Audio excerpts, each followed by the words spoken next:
Señor, queremos pausar en nuestros corazones y en nuestras mentes para reconocer que vos sos Dios. Queremos pedirte que vos nos prepares ahora, que las ansiedades, preocupaciones que están en nuestra mente, Señor, puedan ser echadas a un lado para estar atento a escucharte hablar. Queremos escuchar tu voz, porque vos hablás a través de tu palabra y queremos escucharte ahora, Señor. Te lo pedimos en el nombre precioso de Jesucristo.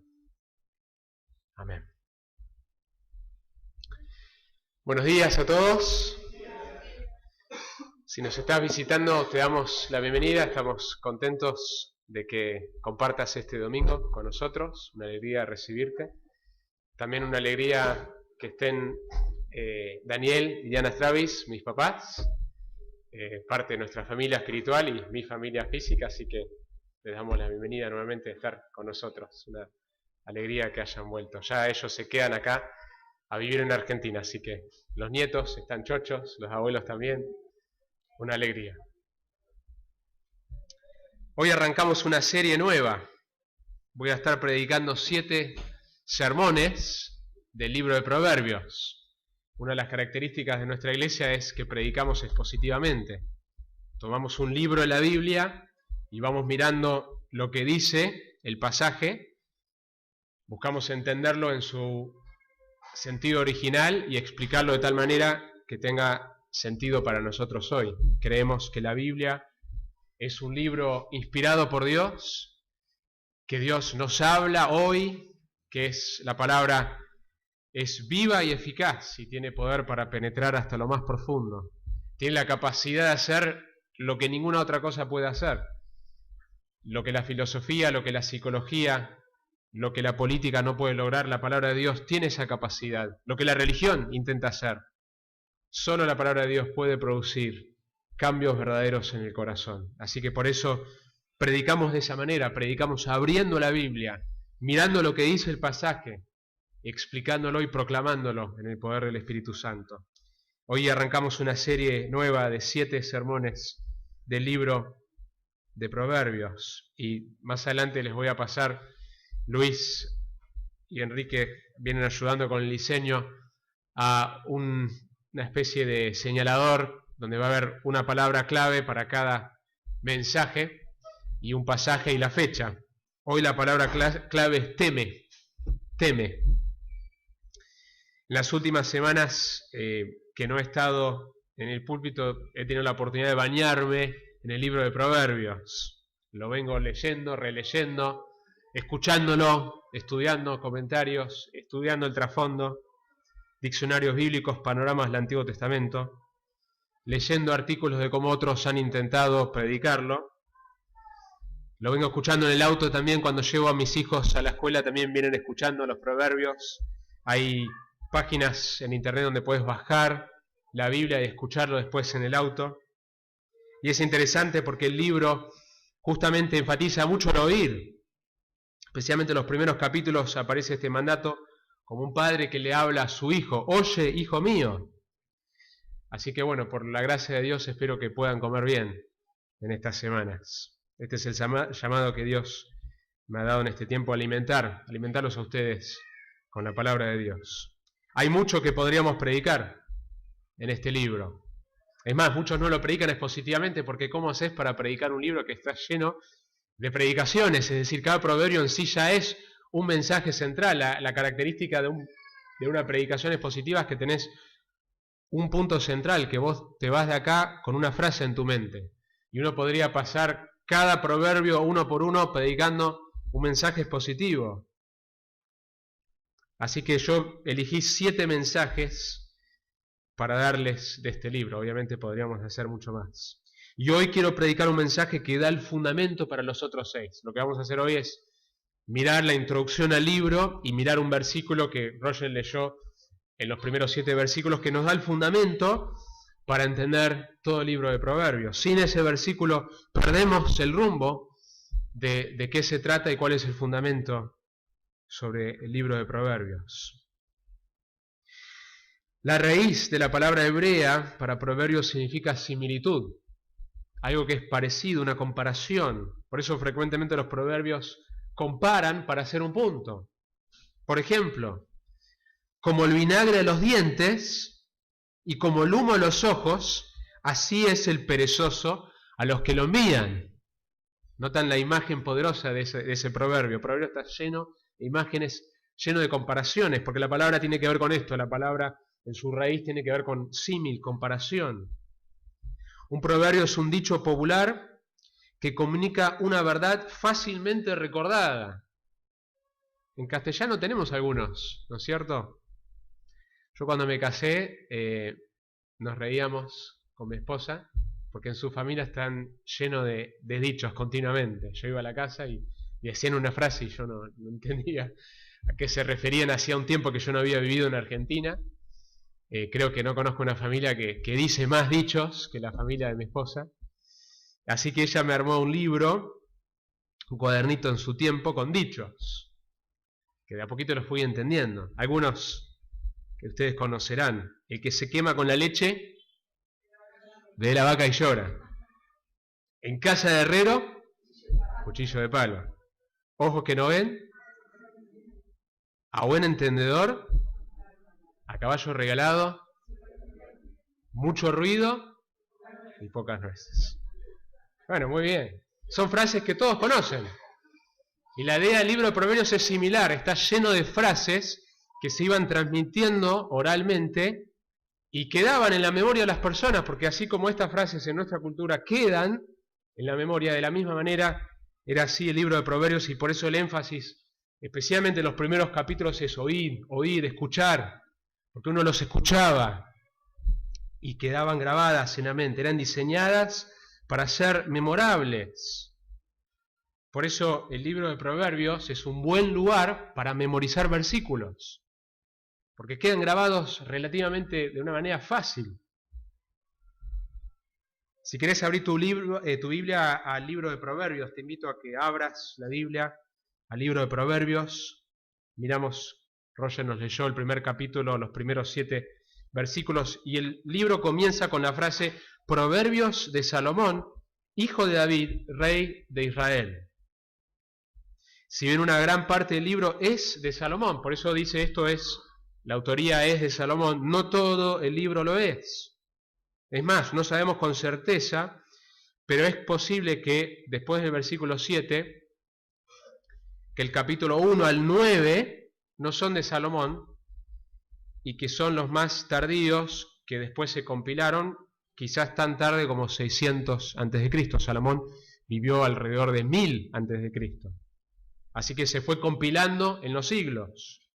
Pero principalmente lo que está en el libro son los proverbios de Salomón. Sabemos por otro pasaje que Salomón escribió muchos proverbios de sabiduría. Entonces el autor Salomón, junto con otros sabios, quizás también hay una dependencia de sabiduría egipcia que se fueron combinando, que bajo la inspiración de Dios, bajo la inspiración del Espíritu de Dios, se colocó en el canon bíblico porque expresaban verdades.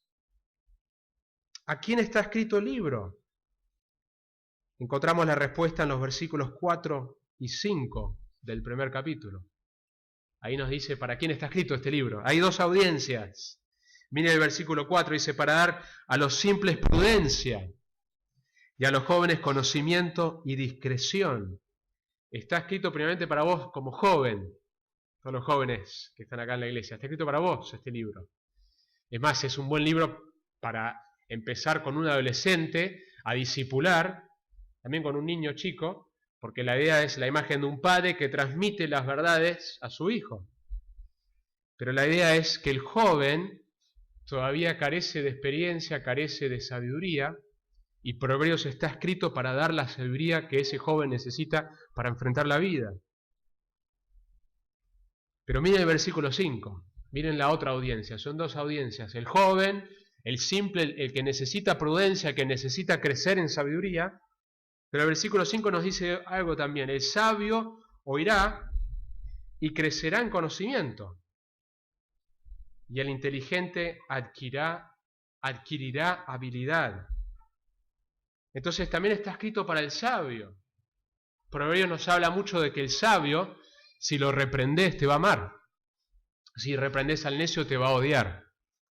Que el sabio es humilde, que reconoce su necesidad y su deseo de aprender.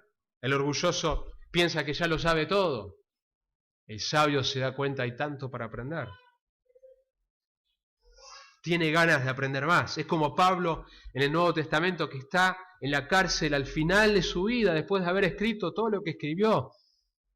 En el Nuevo Testamento, libros como libros romanos, con semejante conocimiento y teología que él nos da, bajo la inspiración de Dios. Y sin embargo, al final de su vida, cuando escribe su última carta a Timoteo y está en la cárcel por morir, sabiendo que va a morir, le dice: cuando vengas, tráeme los libros, mayormente los pergaminos, tráeme que quiero seguir estudiando, quiero seguir aprendiendo.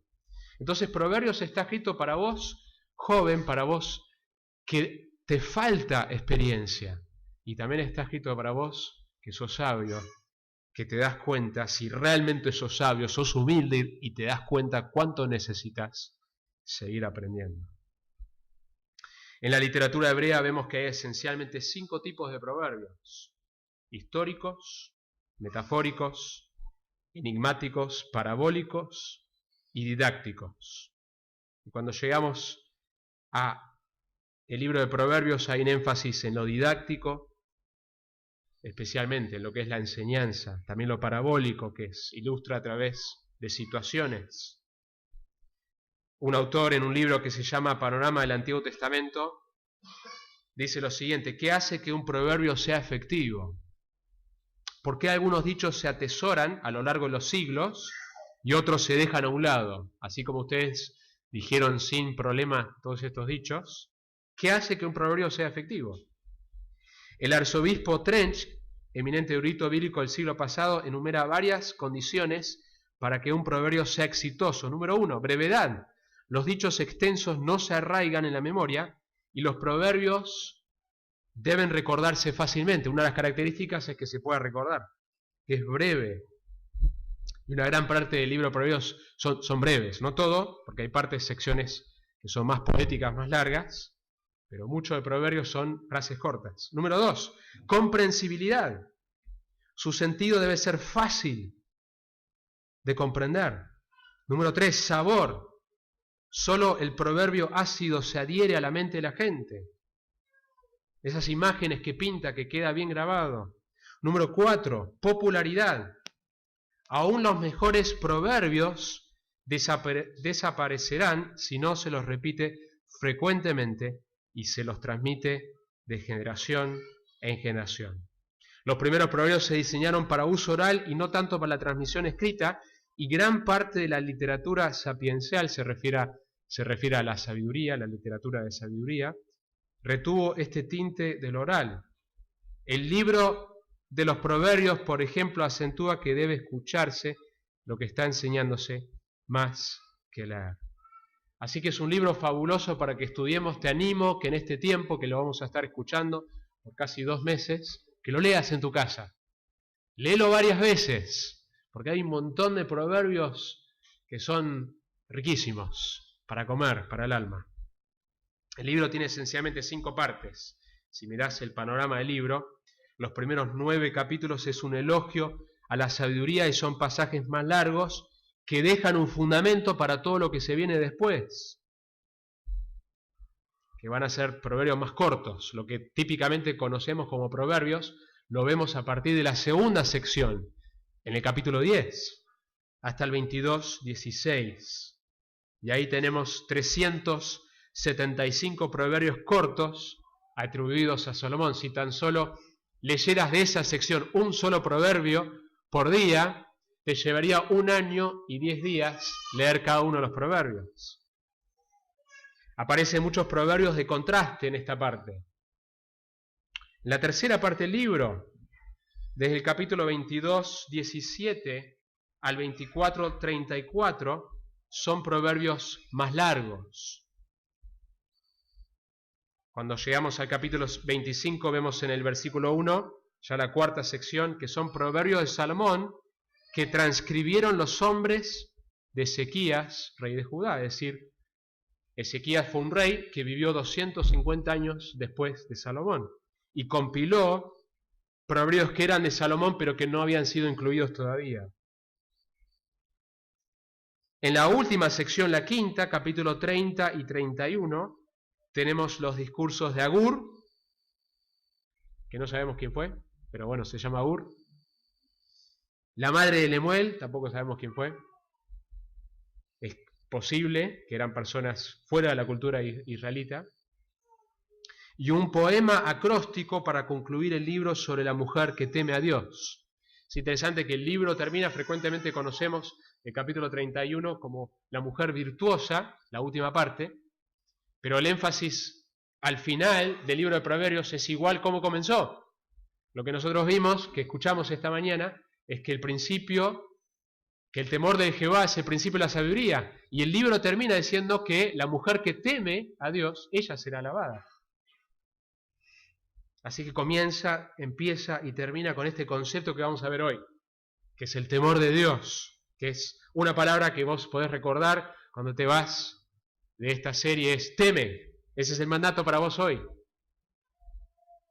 El libro de Proverbios nos habla de un montón de cosas, hasta nos habla de cómo el hombre justo debe tratar a su mascota. ¿Sabían? Hay un proverbio que habla de cómo vos debés tratar y cuidar a tu mascota. Nos habla de la pereza, de la lengua, de emborracharse, del trato con los enemigos, del contraste entre el necio y el sabio, de los negocios.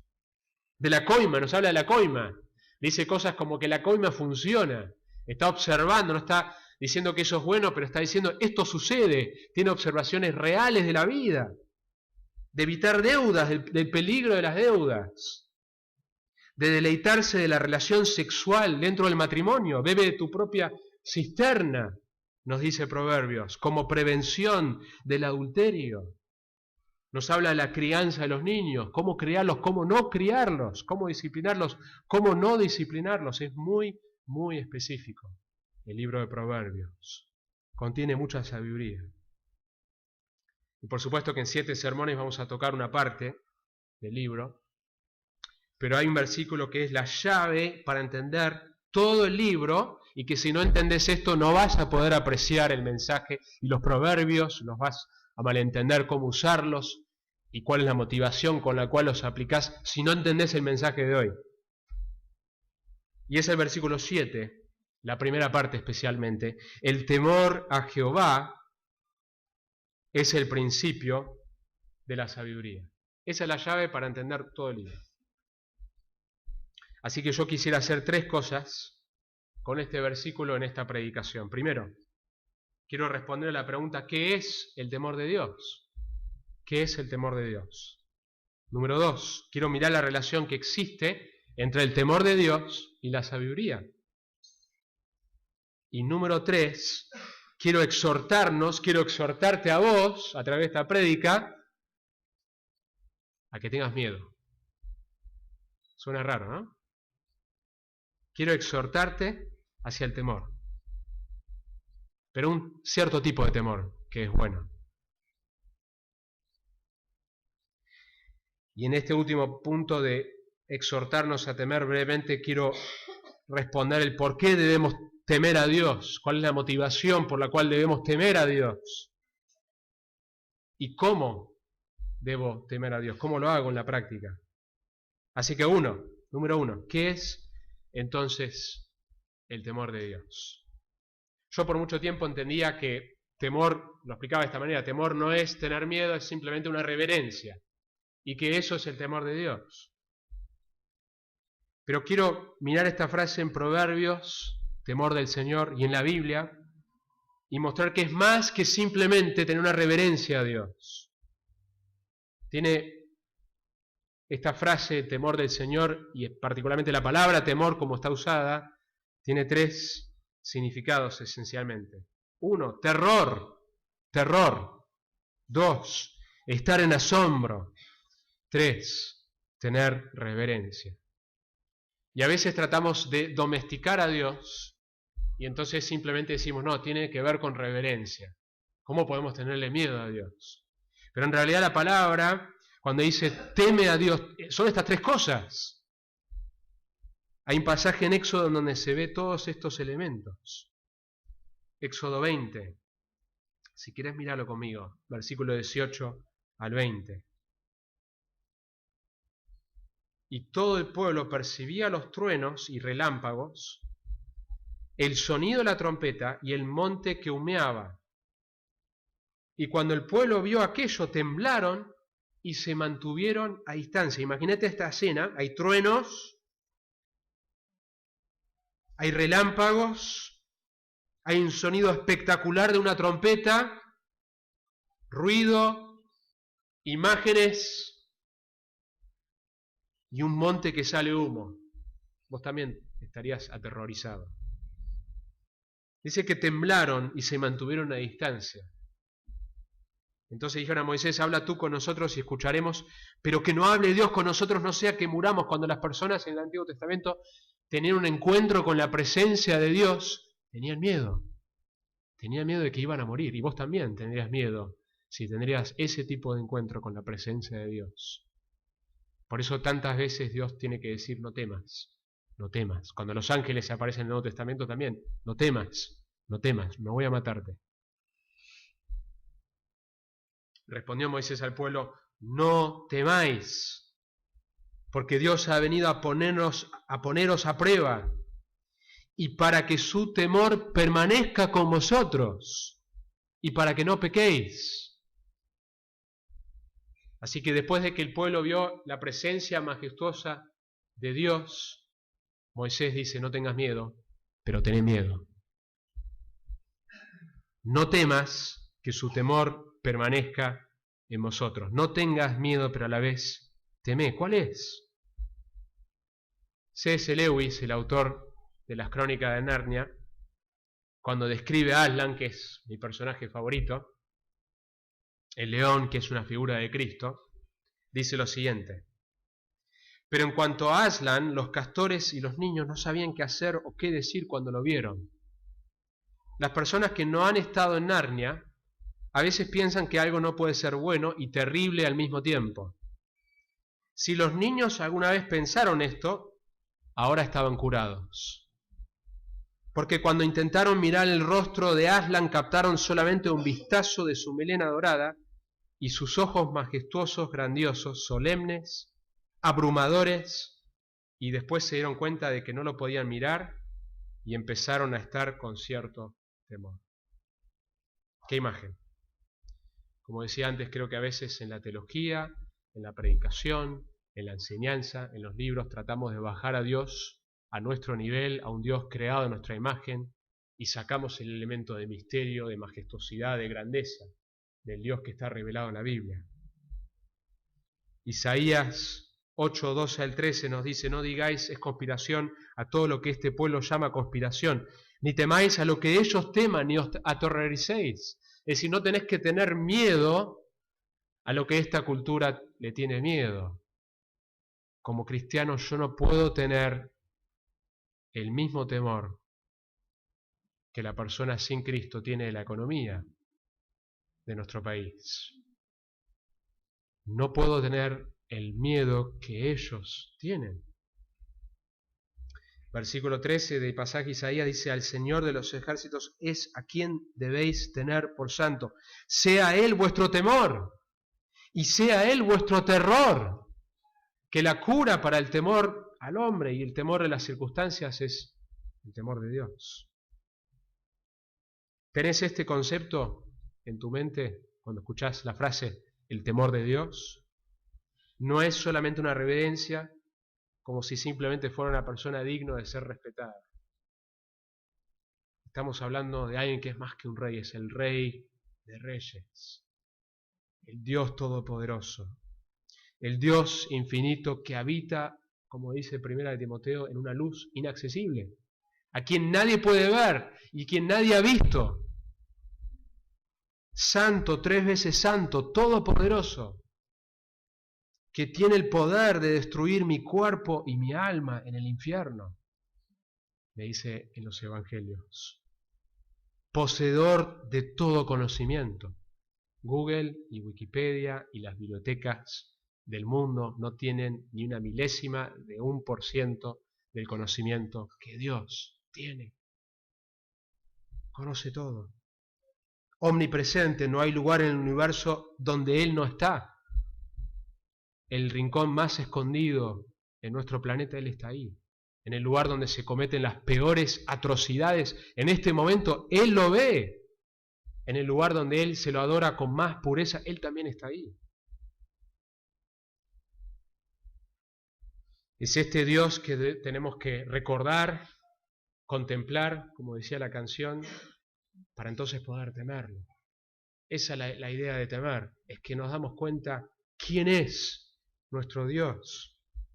Piper lo ilustra como un perro gigantesco que invoca temor. Vos vas a la casa de esta vecina y cuando llegás tiene un perro gigantesco que invoca temor. Y la vecina te dice, no corras. Y el perro no tiene problema si vos estás cerca de este perro, te lamea, te reconoce como amigo. Pero si intentás correr, te persigue, te ladra y te puede morder. Esa es la imagen que compartió John Piper en una prédica. ¿Te genera un conflicto esa imagen en tu mente? Dios es un Dios que en su presencia hay seguridad. Pero si intentamos huir, estamos en peligro. Hay un gran peligro de estar lejos de Él. Y si yo no veo el peligro de estar lejos de Dios, entonces yo no sé lo que es el temor de Dios. El temor de Dios no es solamente este concepto que existe en su presencia, es el concepto del temor de estar lejos de Él.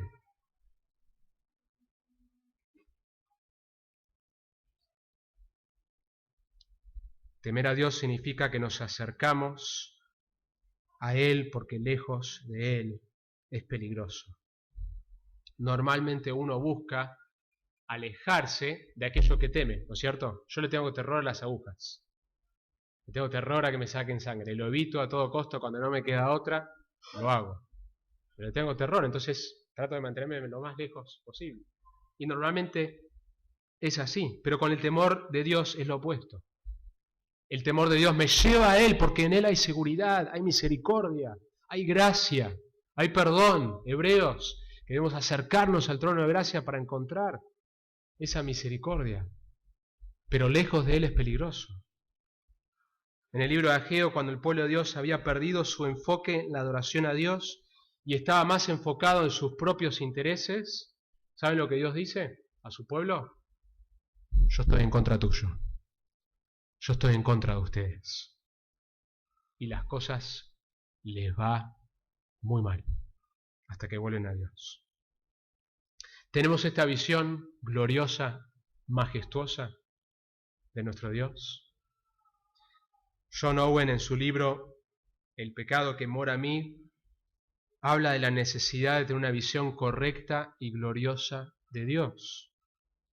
Si no tenemos una visión grandiosa de Dios, nos dice que el alma se queda con hambre. Si vos y yo no recordamos, mirando las Escrituras, leyendo literatura que nos ayuda a contemplar Dios como es, no el Dios que tantas veces la Iglesia distorsiona y lo baja, sino el Dios glorioso y majestuoso que es, si no estamos contemplando ese Dios y adorando a ese Dios, el alma se queda con hambre. ¿Y sabes qué? Va a buscar otro lado para llenarse. Va a buscar llenarse con ídolos, ya que nuestro concepto de Dios es muy bajo para el hambre que Dios mismo puso en el alma. Va a buscar por otro lado. El temor de Dios entonces tiene que ver con esta visión gloriosa, majestuosa, donde hay un tipo de temor. Un temor que también está relacionado con estar lejos de Él. Hay un salmo que dice así: temer al Señor, ahí está el mandato, vosotros sus santos, pues nada les falta a aquellos que le temen. Los leoncillos pasan necesidad y tienen hambre, mas los que buscan al Señor no carecerán de bien alguno. ¿Vieron la conexión en ese salmo? Temor a Dios, búsqueda de Dios, van juntos. Es un llamado de temer a Dios. Y hay una promesa de bienestar si estás temiendo a Dios. Nada te va a faltar. ¿Qué te puede faltar si Dios está de tu lado? Si este Dios, que es omnipresente, omnipotente, omnisciente, está de tu lado y por Jesucristo te declara justo, mira a la sangre de Jesús, mira a la justicia de Jesús y dice, vos sos mi hijo en quien me complazco, ¿qué te puede faltar? Proverbios 2:5, cuando describe el temor del Señor en el mismo libro de Proverbios, me dice, descubrirás el conocimiento de Dios, entonces entenderás el temor del Señor y descubrirás el conocimiento de Dios. El temor de Dios está conectado con conocerlo, con caminar. La palabra conocimiento ahí es específica, es caminar íntimamente con Dios. ¿Estás caminando cerca de Dios hoy? ¿Estás cerca de Él? Temer a Dios tiene que ver con eso, estar caminando cerca de Él. ¿Es reverencia el temor de Dios? Sí, pero mucho más que esto. Es esta visión gloriosa, una rendición de mi voluntad ante un Dios grandioso. Esa adoración es caminar en intimidad con Él, es tener temor de estar lejos de Él. Ese es el temor del Señor. Entonces cuando escuchás esta frase en Proverbios, que es la base para el libro, el temor del Señor, y recuerden lo que recién hablamos, es el principio de la sabiduría, es eso a lo que nos referimos. La segunda pregunta que me gustaría responder es ¿cuál es entonces la relación entre el temor a Dios y la sabiduría? Si miramos a simple vista el libro de Proverbios, mirándolo superficialmente, casi pareciera algo que se puede escribir sin Dios. Es más, hay partes que son muy similares a la sabiduría egipcia. Y hay muchos proverbios que uno podría abrirlo y asumir que simplemente son consejos prácticos de cómo vivir que alguien podría haber escrito sin Dios. Derek Kidner en su comentario de Proverbios aclara, cuando uno abre el libro de Proverbios al azar y saca muestras de su sabiduría, puede quedarse la impresión de que su contenido religioso es tenue e indefinido. Muchas de sus máximas y afirmaciones teológicas podrían trasplantarse a un suelo no israelita, no bíblico. Y estamos tentados a preguntar si aquí se presupone algo parecido a la relación del pacto con Dios. Un lector hostil podría ir más lejos aún y preguntar si el verdadero Dios y Señor en este libro no es el hombre mismo y la meta real, la prosperidad. Entonces, si lo mirás superficialmente, bueno, son consejos prácticos, parece que la idea es cómo vivir una vida feliz, y es eso. Pero si uno toma estos proverbios aisladamente de su contexto más amplio y de esta llave que vimos en el versículo 7, el temor del Señor es el principio de la sabiduría, podría llegar a esta conclusión.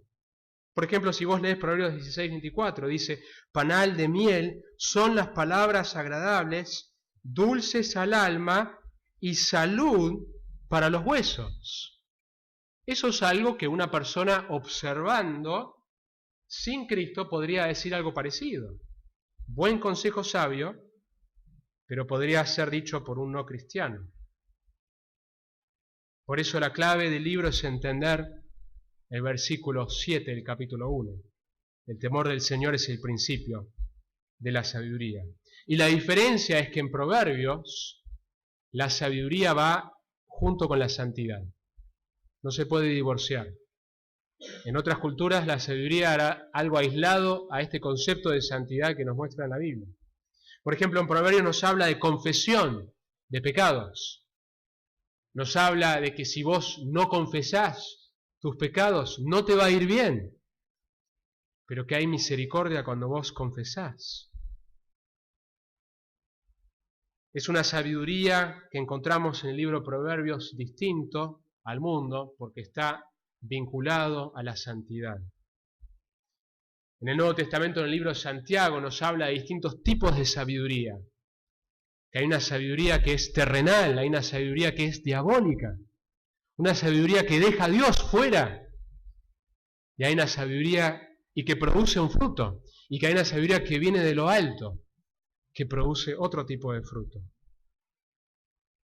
Primera de Corintios 3 nos habla que la sabiduría de este mundo, los capos intelectuales, los filósofos, los psicólogos, las teorías, que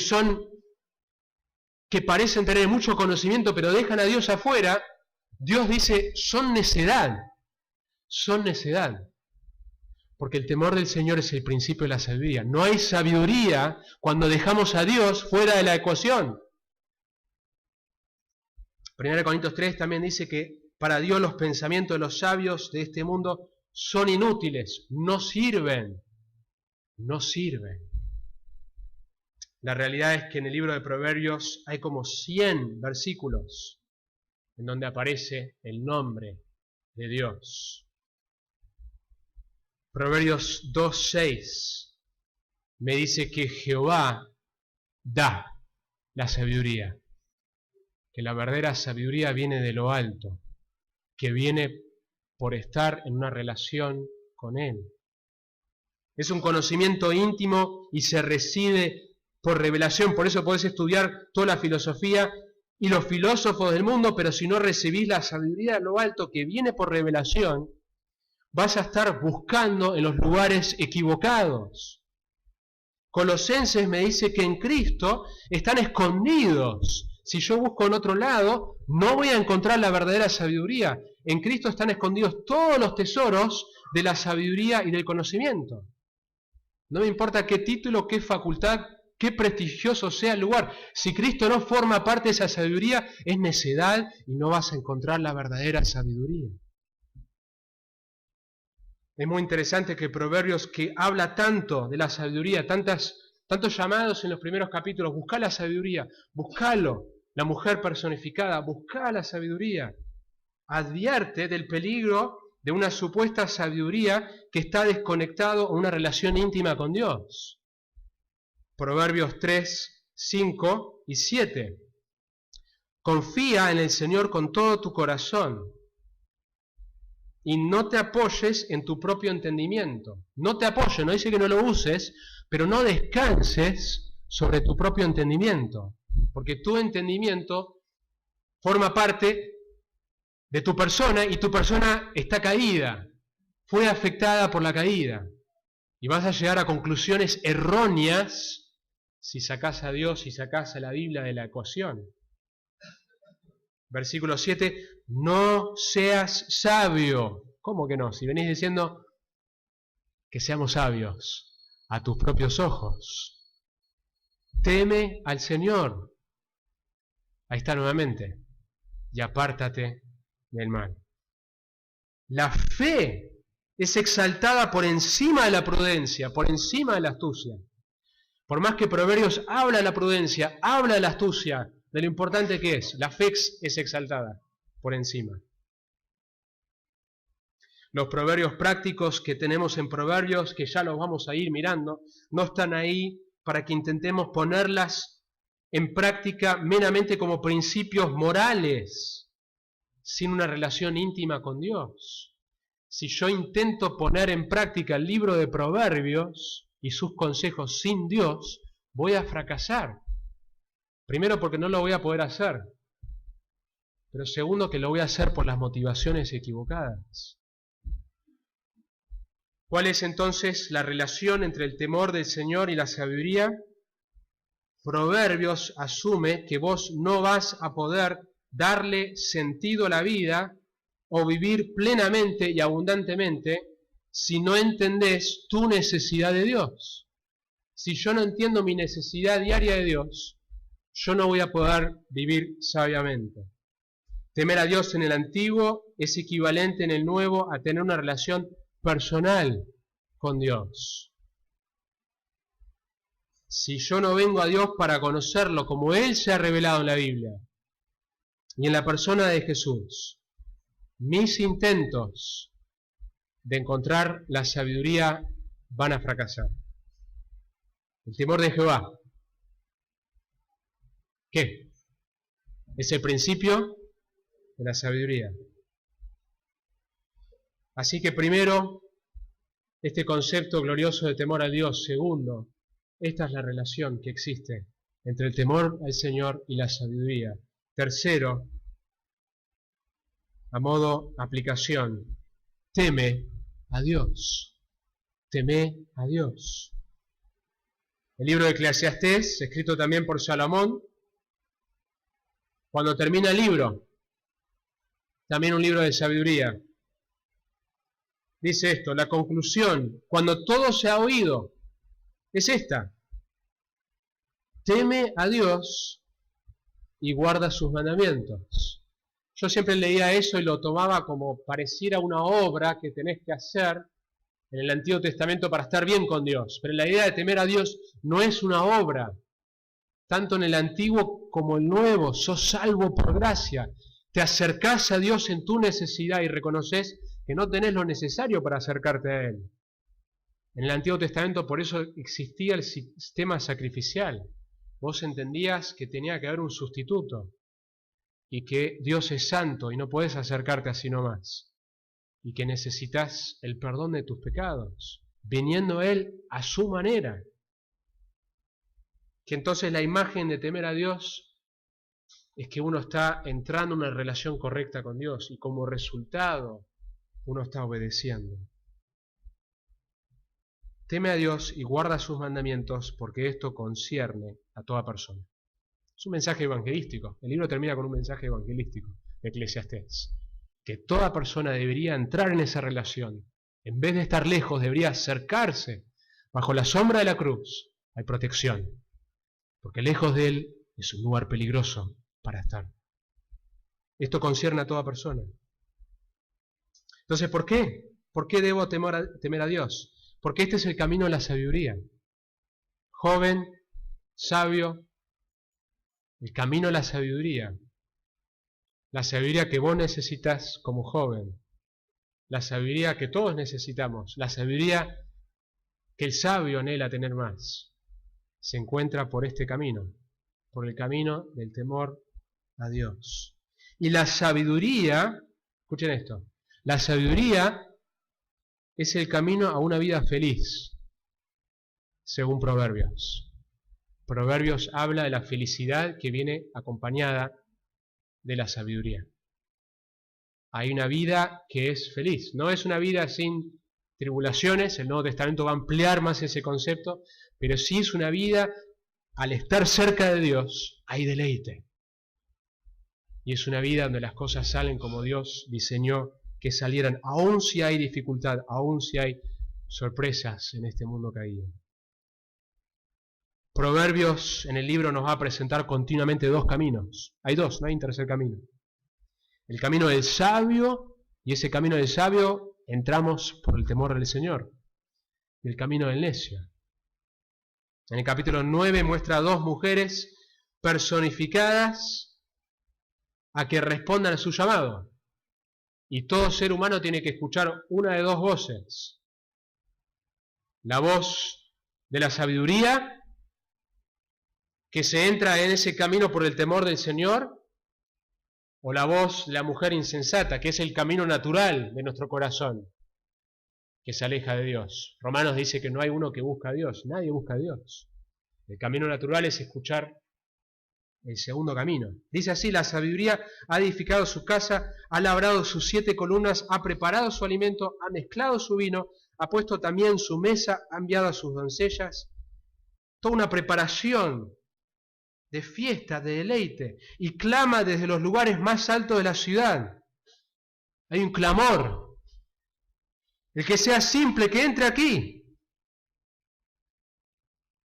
Al falto de entendimiento le dice: venid, comed de mi pan, bebed del vino que he mezclado, abandonad la necedad y viviréis, y andad por el camino del entendimiento. Este es un mensaje evangelístico también, de entrar por este camino de la sabiduría cuya entrada es el temor del Señor. El temor del Señor es una relación donde nos acercamos a su trono de misericordia.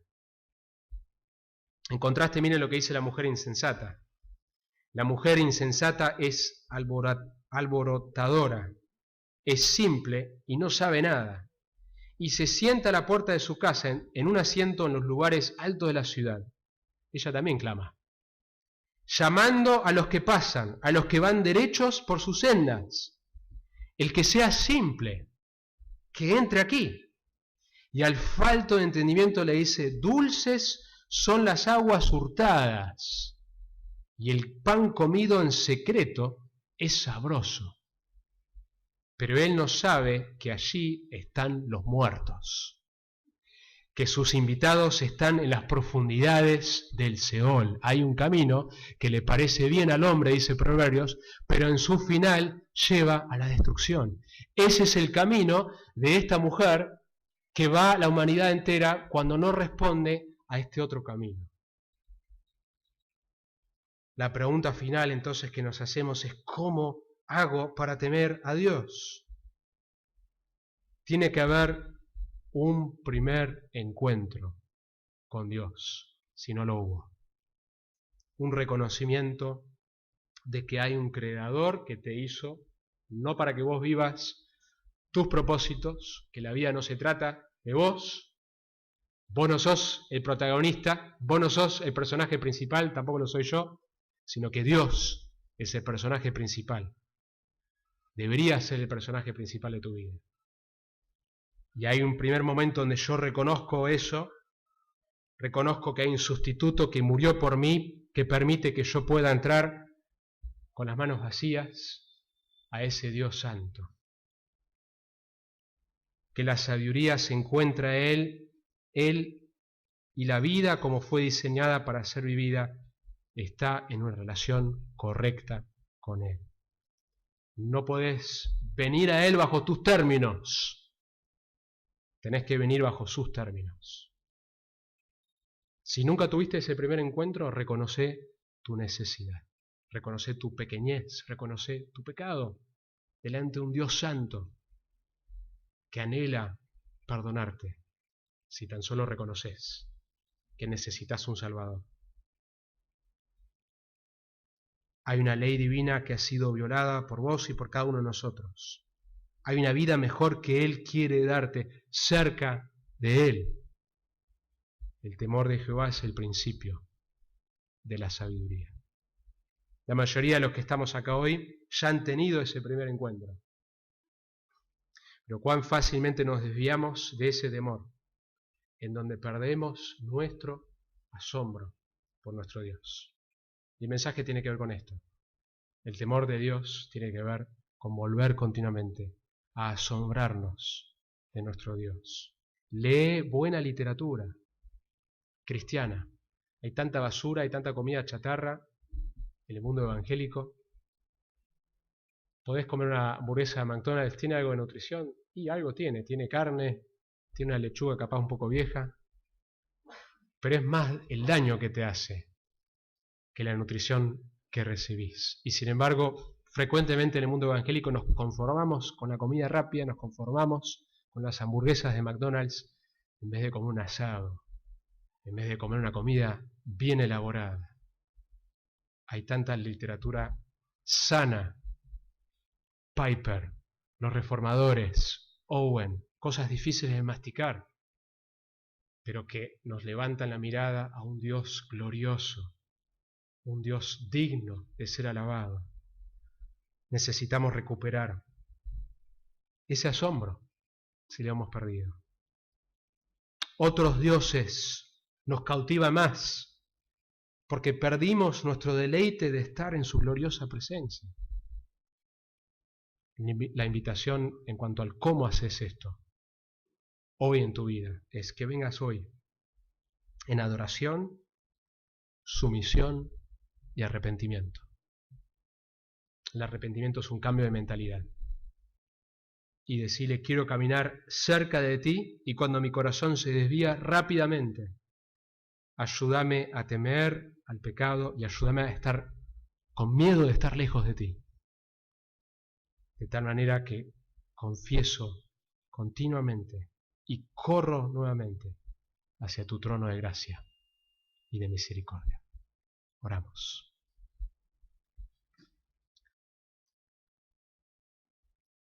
El temor del Señor es el principio de la sabiduría. Queremos temerte, queremos adorarte. Ayúdanos, Señor, a vivir como personas que tiemblan delante de tu palabra y que anhelan conocerte, anhelan obedecerte, anhelan saber más de tus atributos, anhelan leer buena literatura que nos lleva a conocer más las Escrituras y a conocer más a nuestro Dios. Danos un hambre por tu palabra, a leer libros que frecuentemente no leemos en la Biblia. Señor, queremos buscarte, queremos temerte, porque ese es el principio de la sabiduría. Gracias, Señor. Te alabamos. En el nombre de Jesús.